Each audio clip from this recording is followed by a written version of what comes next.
अस्सलाम वालेकुम नाज़रीन, मैं हूँ Waseem Ali. Welcome back to the my channel. नाज़रीन, गुज़िश्ता 24 घंटों के अंदर पाकिस्तान के अंदर क्या क्या जो है वो पॉलिटिकल अपडेट्स हमारे सामने आई, उनके ऊपर ज़रा सी रोशनी डालने की आज की इस व्लॉग के अंदर कोशिश करेंगे। और सबसे अहम कुछ खबरें हैं, कुछ मुज़ाहिका खेज़ भी हैं, वो सारी की सारी आपके साथ शेयर करनी है। होगी आपसे गुजारिश कि आपने हमारे व्लॉग को मुकम्मल देखना है और पसंद आने की सूरत में आपने हमारे चैनल को भी सब्सक्राइब करना है।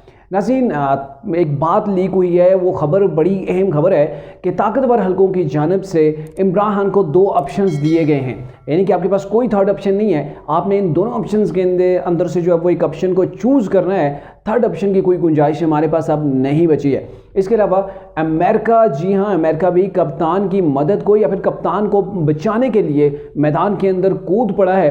और इसके अलावा कप्तान की जो अपनी टीम थी उसके हाथ से फिसल गई है। तो ये सारी न्यूज़ हैं जो आज के इस व्लॉग के अंदर शेयर करनी है। लेकिन पहले बात करते हैं जी, ताकतवर हलकों ने क्या पैगाम इमरान खान को भेजा है। तो एक खबर सामने आई है, एक साफ़ी हैं, मतीन हैदर उनका नाम है, सीनियर साफ़ी हैं। उन्होंने सबसे पहले इस खबर को ब्रेक किया है और उनका मानना ये है कि ताकतवर हलकों की जानिब से इमरान खान को 2 ऑप्शंस दिए गए हैं कि आप इन दोनों ऑप्शन में से कोई चूज़ कर लें। कि नंबर 1 कि आपको फ़ौजी अदालतों के सामने जो है वो पेश होना पड़ेगा, उनका सामना करना पड़ेगा फ़ौजी अदालतों का।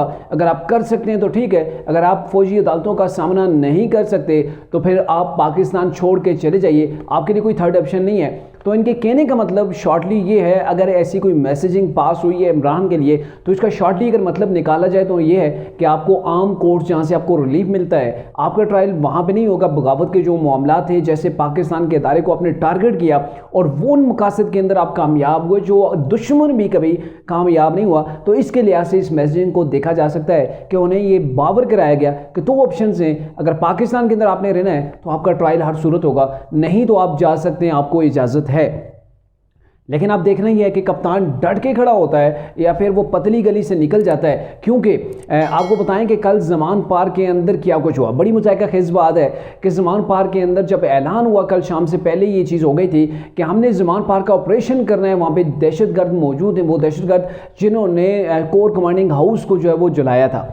तो जैसे ये खबर लीक हुई तो कप्तान के जो चाहने वाले वर्कर्स थे, जो वहाँ इमरान के घर के बाहर ज़मान पार्क के अहाता के अंदर और सड़क के ऊपर भी वो खेमे नस्ब करके वहाँ पे वो अल्लाह गुल्ला किया करते थे। सैकड़ों की तादाद के अंदर मर्द व ख़वातीन वहाँ पे हुआ करते थे, जो इनकी रेड लाइन इमरान खान हुआ करता था। लेकिन जब कल पुलिस ने ऐलान किया कि हमने छापा वहाँ पर डालना है जो वो ज़मान पार्क के अंदर, अगर इमरान खान ने उन दहशत गर्दों को हमारे हवाले नहीं किया तो फिर क्या हुआ। ये सुनते ही वहाँ से वो जो रेड लाइन की रेड लगाते थे, वो दावे करते थे कि हम अपनी जान भी कप्तान के ऊपर निछावर कर देंगे, वहाँ फिर कोई नज़र नहीं आया। बल्कि आज दिन की रिपोर्टिंग के हवाले से आपको बताऊँ तो मीडिया को इजाज़त दी गई थी इमरान की जानिब से कि आप आएँ कुछ मखसूस चैनल्स को, कि आप आएँ विज़िट करें मेरे घर का। तो विज़िट घर के अंदर का तो नहीं करवाया गया, बहर के बाहर जो जितना भी उनका बाहर का अहाता था, बाहर के इलाके के अंदर उन्हें घूमने फिरने दिया गया। कौन कौन सी उनकी चेक पोस्ट हैं, कहाँ पे जो लोग जमा थे, वो सारा अहाता देखा गया। ज़मान पार्क है जो बाहर वाला इलाका है जहाँ पे भी ये लोग जमा थे, तो वहाँ पर तहरीक-ए-इंसाफ का कोई वर्कर मौजूद नहीं था। हाँ, सिक्योरिटी के ऊपर जो मामूर लोग थे, कुछ पुलिस वाले थे, वो वहाँ पर मौजूद थे, लेकिन वर्कर भागे। वर्कर क्यों भागे? कप्तान का साथ तो वर्कर नहीं छोड़ते होते। लेकिन यहाँ पर बात यह कि जैसे कप्तान ने उनके साथ किया, उनको बेयार मददगार छोड़ दिया जेलों के अंदर सड़ने के लिए, और जिनके खिलाफ आर्मी एक्ट के तहत तो दहशतगर्दी कोर्ट्स के अंदर जो है वो दफात शामिल करके उनके खिलाफ जो मुकदमात हो रहे हैं। तो कप्तान इधर से कह रहा है अपना मकसद निकाला, हमला करवाया इदारों के ऊपर, बड़े बड़े उन्हें जो है वो जिहादी लेक्चर दे तरह कि जो डर गया वो मर गया। हमने डरना नहीं है, हमने हकीकी आज़ादी हासिल करनी है, हमने डट के खड़ा होना है। आप कप्तान के शेर, और कप्तान के जब शेर खड़े हो गए, उन्होंने तो वारदात डाल दी, तो कप्तान पीछे से भाग गया। कप्तान ने कहा भाई ये तो मेरे बंदे ही नहीं है, जब मैं जेल में था वापस आया मुझे तब तो पता ही नहीं था, अब पता चल रहा है ये मेरे लोग नहीं थे। आप इन्हें बेशक पकड़ें मारें जो मर्जी ये करें, ये मेरे बंदे नहीं थे। तो फिर उन लोगों ने भी इमरान के खिलाफ मुकम्मल बयान भी दिए, उन्होंने जो है वो गवाह भी बने, और उन्होंने भी कहा जी कप्तान अगर हमारे साथ हाथ कर सकता है तो अब हम क्यों कप्तान की इधर सिक्योरिटी पे ऊपर मामूर रहें, डंडे हम खाएं, गालियाँ हम खाएं, घरों से जो है वो बेघर किए हुए कप्तान के लिए यहाँ हैं, और कप्तान तो हमारे पीछे खड़ा होने वाला ही नहीं है। तो इसलिए वो लोग वहाँ से भाग गए हैं। अब मामला ये है कि कप्तान के हाथ से विकेटें भी जो है वो फिसल रही हैं, मतलब कंट्रोल नहीं कर पा रहा। अपनी जो वर्कर्स थे, जो उनके अपनी पार्टी लीडर थे, इमरान खान की ग्रिप से वो लोग निकल गए, उसके हाथ से वो तमाम की तमाम टीम ऐसा ऐसा फिसल रही है। और जो कल से जितने लोग जो है वो तहरीक इंसाफ को छोड़ के चले गए, तो वैसे अगर उनकी गिनती की जाए तो मेरे ख्याल में गिनती भी काफ़ी मुश्किल हो गई है, सबके नाम लेना भी मुश्किल हो गए। इस कदर लोग इमरान खान को जो है वो अलविदा कह के जा रहे हैं। आज का जो सबसे अहम नाम था वो हैं जी अमीन असलम, जो कि तहरीक इंसाफ की पार्टी रहनुमा है, जो वज़ीर भी रहे हैं। और अगर आपको बताया जाए तो ये इमरान खान के जो मुआवन खुसूसी रहे हैं जब इमरान खान जो वो वज़ीर आज़म थे। और ये वही हैं अमीन असलम जो इनका बिलियन ट्री मनसूबा था इमरान खान का, उसके इंचार्ज वही थे। उन्हीं की ज़रिए सरपरस्ती ये सारे मामला जो डिलीवर किए गए थे, जिसके ऊपर इमरान खान ने काफ़ी सियासत की थी। तो एक बड़ी विकेट गिरी है इमरान खान की। इसके अलावा और भी काफ़ी सारे लोगों के नाम जो है वो आए हैं, जैसे डॉक्टर अमजद हैं, उनका नाम भी आ रहा था थोड़ी देर पहले कि वो भी तहरीक इंसाफ को छोड़ गए हैं। और दीगर कई लोग ऐसे हैं जिनके वाले से खबरें गर्म है, कोई पीपल्स पार्टी से राब्ते में है, कोई मुस्लिम नून से है। जैसे ख्वाजा आसफ ने कहा कि तहरीक इंसाफ की एक इंतहाई अहम शख्सियत मुझसे राब्ते में है कि हमें पार्टी के अंदर ले लें। अब देखना ही है कि ये लोग किधर किधर भाग के जाते हैं। जैसे मैंने कल भी व्लॉग के अंदर कहा था ना कि कप्तान के साथ वही लोग बचेंगे जिनको कोई पार्टी जो है वो कबूल नहीं करती। अदरवाइज ये लोग जो भाग रहे हैं, और भागने की बड़ी वजह भी यही है कि कप्तान जो है वो अब असल में गर्म तवे के ऊपर बैठा हुआ है। और गर्म तवे के ऊपर कप्तान के साथ कोई बैठना गवारा नहीं करता, क्योंकि कप्तान ने एकदम ही ऐसा किया, इदारों के ऊपर चढ़ाई करा दी। अब सबके पास की बात तो नहीं है कि वो इदारों से मुकाबला करें, वैसे कप्तान के भी बस की बात नहीं है। ये अलग बात है कि कप्तान को इससे पहले उन लोगों का प्यार मिला था, इस्टेब्लिशमेंट का। ये सारे प्यार के अंदर कप्तान जो है वो खेलता रहा है और इतने बुलंदो बांग जो है वो दावे करता रहे, और प्यार के अंदर ही उन्हें जो है वो बुरा भला भी कहता रहा है। लेकिन अब मुश्किल आन पड़ी है और असल तत्ते तवे के ऊपर जो है वो कप्तान इमरान खान बैठा हुआ है। इसलिए साथी जो हैं उनके उसे एक एक करके छोड़ रहे हैं। लेकिन नहीं साथ छोड़ रहा तो अमेरिका नहीं छोड़ रहा, मगरबी ताकतें नहीं इमरान खान का छोड़ रही। वैसे तो इमरान खान दूसरों के ऊपर जो है वो इल्ज़ाम लगाते हैं कि ये इंपोर्टेड हुकूमत है, हमने तो कहा था कि हम आपके गुलाम हैं, एब्सोल्युटली नॉट। लेकिन उधर देखें, इन्होंने मिन्नतें तरले किए अमेरिका के अंदर, वहाँ पे अमरीकी कांग्रेस है, उसके 60 अरकान ने करारदाद या लेटर कह लें उसके ऊपर दस्तखत किए हैं कि इमरान खान यानी कि जो पाकिस्तान के अंदर जो मौजूदा पीडीएम की गवर्नमेंट है वो अपोजिशन के साथ नारवा सलूक कर रही है, उनके बोलने की, उनकी नकलो हरकत की जो आज़ादी उनसे छीन ली गई है।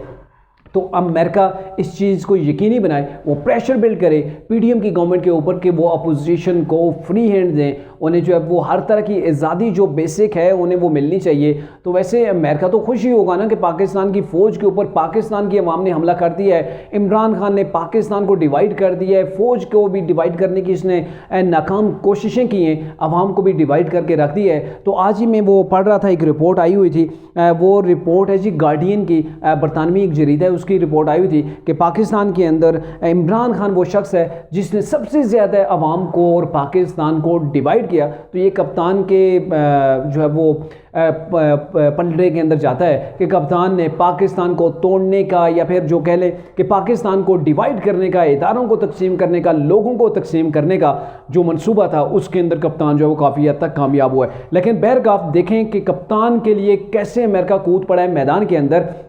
और शहबाज गिल की वो ट्वीट सामने आया है जिसके अंदर उन्होंने कुछ नाम लिए जो अमेरिका के अंदर पाकिस्तानी हैं, तहरीक इंसाफ के जो लोग हैं, उन्हें इन्होंने खराज तहसीन पेश की है, उन्हें बड़ा सराहा है कि आपने तो माशाल्लाह ज़बरदस्त काम कर दिया कि अमेरिकी कांग्रेस के 60 जो लोग हैं उन्होंने जो है वो हमारे हक़ के अंदर करारदाद मंजूर कर दी है। ओ भाई, आपके हक़ में करारदाद मंजूर हुई और आप ये कह रहे हैं कि अमेरिका इंटरफेयर करे पाकिस्तान के अंदर और यहाँ पे आके जो है वो हमें डिफेंड करें, तो कहाँ गई वो आपकी हकीकी आज़ादी की जंग? खान साहब, आपकी हकीकी आज़ादी की जंग तो वो पड़ी हुई है, ये सबको नज़र आ गई है कि आप क्या ड्रामे करते रहे। हकीकी आज़ादी के बयानियों को आपने लॉलीपॉप की तरह आवाम के हाथ में दिया। भाई ये चूसते रहो और लगे रहो कप्तान के नारे लगाने में। कहाँ गई वो अमेरिका जो है वो हमारा दुश्मन है, वो हमारे साथ जो नहीं चलने को तैयार। दूसरी बात मैं आपको बताऊँ, मजे की यहाँ पे बात है कि पाकिस्तान की जो मौजूदा गवर्नमेंट है, पीडीएम की गवर्नमेंट, इससे अमेरिका बड़ा सख्त नाराज़ है।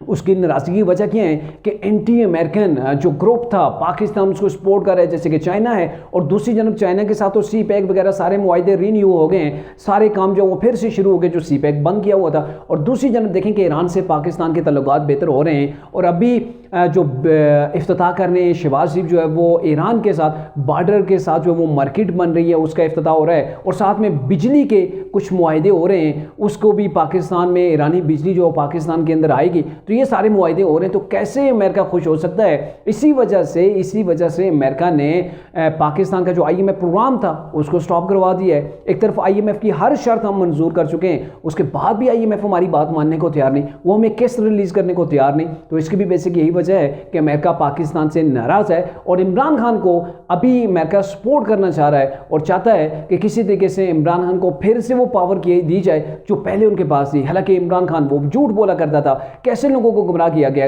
कि मैं एंटी अमेरिका हूं। भाई कोई भी एंटी अमेरिका नहीं है। अगर नजर आ रहा है तो अभी फिर अमेरिका इमरान खान के साथ ना बैठ रहा होता। इमरान खान फवाद चौधरी से अमेरिकन वजीरों की जो मुलाकातें ना हो रही होती, तो ये वो सारे BP लोली थे जिसे आप कह सकते हैं कि जो अवाम को दिए गए थे। अब बढ़ते हैं आगे।